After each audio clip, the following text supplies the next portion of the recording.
Just so stiff as you can tell. This this would be their poo, I suppose. Yeah, pretty much. Like a rabbit's poo. Ci guardate. Little tiny pump. Definitivno guardate. Mm-hmm. Huh.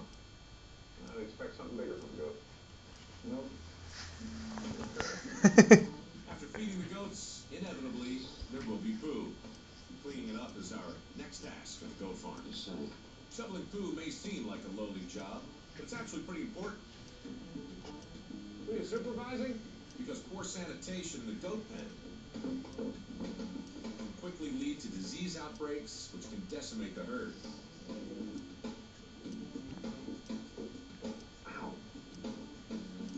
Pile of your own poo.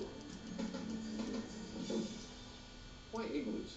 Why'd you get an igloo? Well, one thing is we have herd queens. A herd queen, so don't like the queen bee? Queen bee is the same mentality, you know, she wants to tell everybody else what to do and what not to do. Ale gledaj And so majke, you ty have a herd mačku šta queen. radi. She's going to stand in the doorway so that nobody else can go in the barn. If it's raining, it's like it's a big joke that she makes everybody else stay out. So they have individual igloos. Okay. We can move the igloos around and guarantee that everybody can get in and stay warm and dry. Next job, set up the goat elevator. This little